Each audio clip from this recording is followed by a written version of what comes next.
I'm Megan from Kitten Konnoisseur, and today I'm going to discuss caring for incontinent cats, specifically for little Miss Rachel here and her foster sister Sasha. For those who don't know, Sasha and Rachel both came through the Williamson County Regional Animal Shelter as strays, and Sasha came in as a stray with a diaper on, and she has Manx syndrome, which means the genetics that cause her to have no tail also cause her urinary and fecal incontinence, and so that's why she's incontinent. Rachel came to the shelter in a big Rubbermaid tub with 17 other kittens, and unfortunately she was the only one who had some mobility impairment. She can walk, but her legs walk kind of funny in the back, and sometimes when she's tired she will drag her legs. But her incontinence is due to a malformation or previous injury to one of her vertebrae, the T11 vertebrae.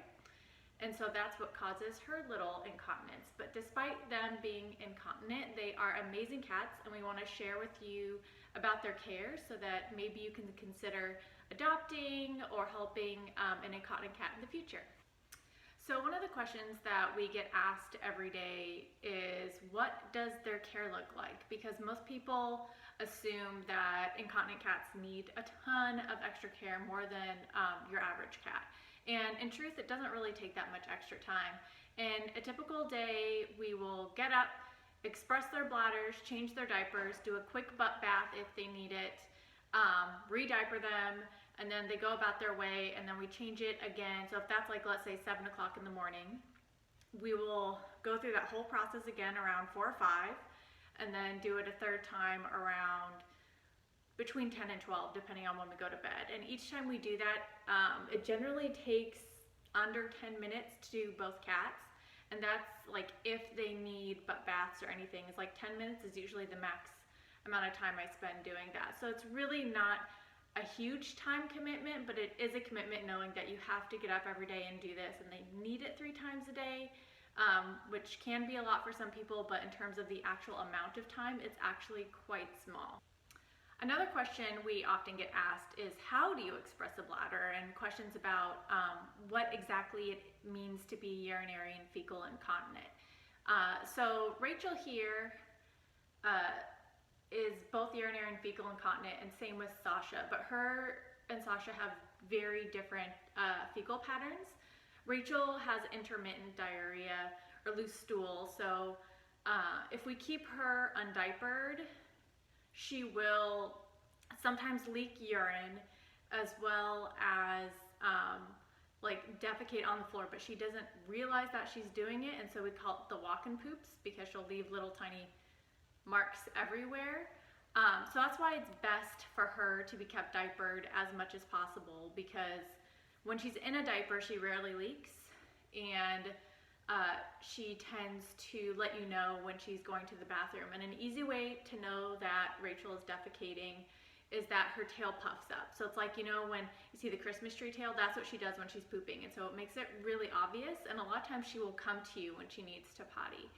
Sasha, on the other hand, sometimes leaks, but as long as you express her bladder kind of on a schedule, it very rarely leaks. And then her stools are very, very hard, and again, she has no idea when she's defecating or when she's pooping, because she has no anal tone, so she doesn't have any feeling in her butthole.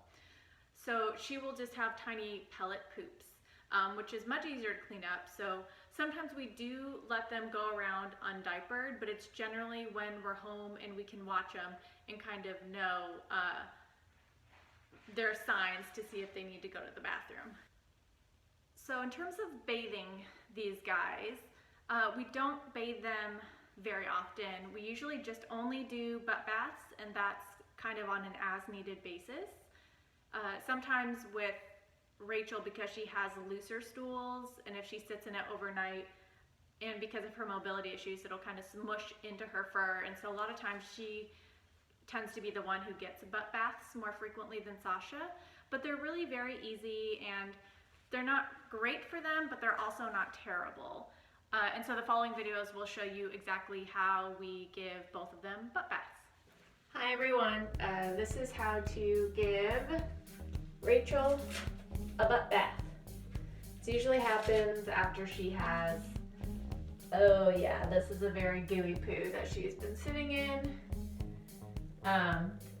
Just turn on the water. Hi. And then you literally just rinse.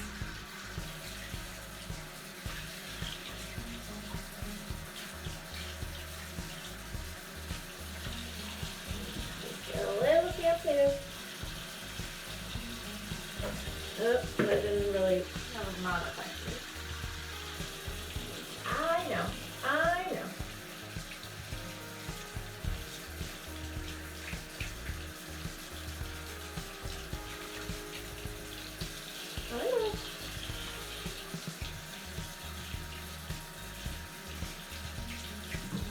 Okay.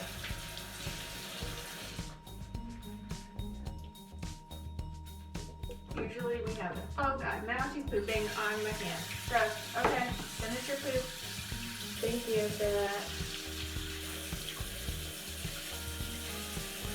This is the reality of watching a cat butt sometimes, is that sometimes they poop on you. Okay. I know. Are you done? Okay.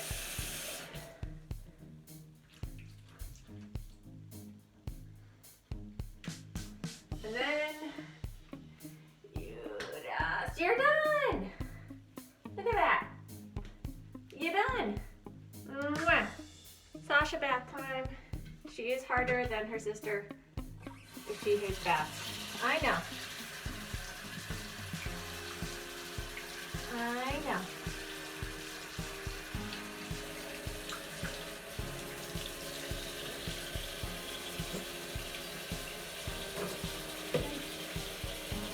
Put the tiny butt.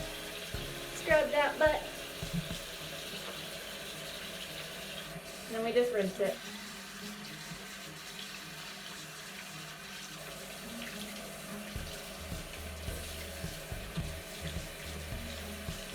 Good girl, Sash. You're doing so good.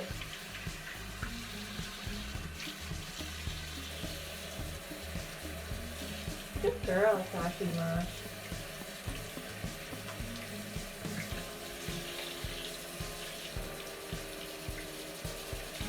Alright, look.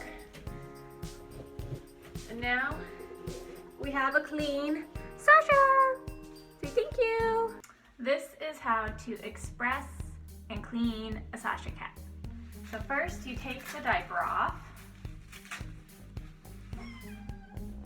She already has already pooped. So you just go up right underneath, like right in front of these hips and kind of far back. And you try and find what feels like a water balloon and you squeeze. I know, Sasha always cries because she gets nervous about the toilet. She doesn't like the sound, she worries that it's gonna flush and it freaks her out. So basically just find that water balloon feeling thing, which is the bladder, and you squeeze until it is empty. Once it's done for her, I will check to see if it looks like she needs to defecate. And if she does, I'll just sort of palpate her abdomen to kind of feel for the bowels and colon and see if there's any fecal matter. And if there is, I'll sort of just, oh, she's got more, look, there's a little bit more. I'll just sort of squeeze that sort of bowel area until she's able to pass her stool, since she has really, really hard stools. So that's how to express a Sasha. And then when you're done, you just kind of wipe their bottoms dry. And that's it. That's all it takes to express her bladder. Usually that takes less time because I'm not actually explaining it. It's usually under a minute. Here is how to express little Miss Rachel. So same thing with Sash. You take the diaper off. She doesn't have any poop in there. You find right behind or right in front of the hips, you kind of feel for that water balloon, and then you start squeezing until you feel that it is empty. Sometimes it moves a little while you're doing it, and you have to find it again. And then you can tell she's starting to get a puppy tail, which means she needs to defecate. So if she doesn't start naturally doing it on her own, you just kind of wipe her bottom to stimulate her pooping, just like you would a bottle baby kitten. So, since this is gonna take a minute, sometimes with Rachel, stimulating her to poop can take a minute. And so we just wipe. Hi. Hi.